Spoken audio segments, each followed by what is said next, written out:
మనిషికి నిజమైన ఆనందం లభించేది కేవలం వారి ఆలోచనలో మాత్రమే. నీడను చూసి భయపడకు, దగ్గరలో వెలుతురు ఉంటేనే నీడ పడుతుంది అని గుర్తించు. ఎప్పుడూ బాధపడుతూ ఉంటే బ్రతుకు భయపెడుతుంది. అదే ప్రతిక్షణం నవ్వుతూ ఉంటే జీవితం నీకు తల వంచుతుంది. ప్రేమ అంటే పెదాలు పలికే పదాలు కాదు, పేదాలు సైతం పలకలేని భావాలు. అవసరమైతే మాట్లాడు, లేదంటే నిశ్శబ్దంగా ఉండు. సాధ్యమైనంత వరకు సంభాషణలో ఇతరుల ప్రస్తావనే వద్దు. ఏది శాశ్వతం కాదు.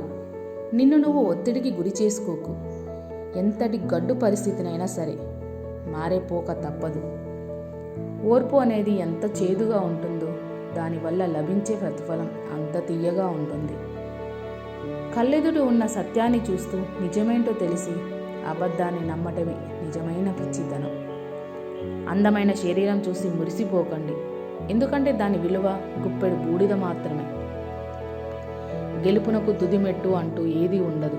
ఓటమి అన్నది ఎప్పుడూ అపాయకారి కాదు. మనకు ఈ రెండిటిని సాధించాల్సిన దాన్ని కావలసింది ఒక ధైర్యమే. జీవితంలో గుర్తులు మిగిల్చే వ్యక్తిగా బ్రతుకు, మరకలు మిగిల్చే వారిగా కాదు. పని ఆనందమైతే జీవితం సంతోషమే, పని బాధ్యత అయితే జీవితం బానిసత్వమే.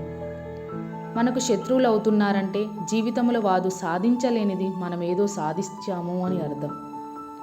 ప్రపంచంలో నిన్ను ఎవ్వరూ మార్చలేరు, ఎందుకంటే నిన్ను మార్చేది నువ్వు మాత్రమే. గెలుపు కన్నా ఓటమి పాఠాలు నేర్పుతుంది, అది మిమ్మల్ని మరింత దృఢంగా చేస్తుంది. సమస్యలను చిరునవ్వుతో ఎదిరించిన వాడే లక్ష్యాలని చేరుకుంటాడు. గెలిచినప్పుడు పొంగిపోకుండా, ఓడినప్పుడు కుంగిపోకుండా ఉంటేనే సంతోషం నీ సొంతం అవుతుంది. జీవితంలో అన్నీ కోల్పోయినా భవిష్యత్తు మాత్రం మిగిలే ఉంటుంది. దానిని జాగ్రత్తగా నిర్మించుకోవాలి. స్వేచ్ఛ విలువైనది, దాన్ని మాత్రం మితంగా లెక్క ప్రకారం అవసరమైనంత మేరకే వాడుకోవాలి. 100 మాటలు చెప్పే కంటే ఒక మంచి పని చేసి చూపడమే మేలు. గొప్ప మేధస్సు నడిచిన దారిలో నడవదు, ఇంతవరకు ఎవరు ఆవిష్కరించని దారుల్ని వెతుక్కుంటుంది. సాహసం అంటే ఎప్పుడూ రగిలిపోవడమే కాదు, వైఫల్యాన్ని నిబ్బరంగా తీసుకొని మళ్ళీ ప్రయత్నించడం కూడా. శత్రువులను వదిలించుకోవాలంటే వాళ్ళను స్నేహితులుగా తీసుకోవడం కన్నా మంచి మార్గం లేదు. వైఫల్యం నిరాశకు కారణం కాకూడదు, కొత్త ప్రేరణకి పునాది కావాలి. ఇతరుల తప్పులను ఎంచడంతోనే నిరంతరం మునిగి తేలేవారు తమలో లోపాలను గుర్తించలేదు. దుర్మార్గులతో స్నేహం మంచిది కాదు, విరోధం మంచిది కాదు. పాము ప్రేమగా కరిచినా, కసిగా కాటేసినా కూడా ప్రమాదమే. విజయాన్ని ఇచ్చేది సామర్థ్యం, దాన్ని నెలకనియేది నడవడిక. పానకంలో మునిగిన గరిటెకు తీపి తెలియనట్లే జ్ఞానుల మధ్య ఉన్న మూర్ఖుడు ఏమీ నేర్చుకోడు. విడవకుండా ప్రయత్నం చేసే వారిని చూసి ఓటమి భయపడుతుంది.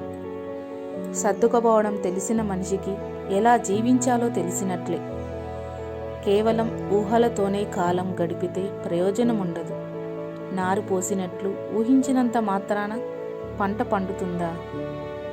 మనస్సులో అశాంతి ఉంటే ప్రతి విషయం గందరగోళంగానే అనిపిస్తుంది. గడ్డాలు పెంచుకున్నంత మాత్రాన జ్ఞానం వస్తుందనుకుంటే గొర్రెలన్నీ మహాజ్ఞానులే. నిన్నటి కంటే నేడు నీ వివేకం పెరగకపోతే నీ జీవితం ఒకరోజు వ్యర్థమైపోయిందని తెలుసుకో. ఓడిపోతున్నామని తెలిసిన క్షణంలోనే ఉత్సాహాన్ని కోల్పోని వారే నిజమైన ధైర్యవంతులు.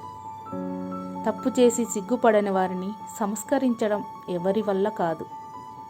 కత్తి చేసే గాయం కన్నా మాట చేసే గాయం లోతు ఎక్కువ. స్నేహాన్ని నటించే మోసగాడి కన్నా ద్వేషాన్ని వెల్లడించే శత్రువే మేలు. ఎగతాళి చేయడం, వ్యంగ్యంగా మాట్లాడడం వాదనలో సత్తా లేదనడానికి రుజువులు.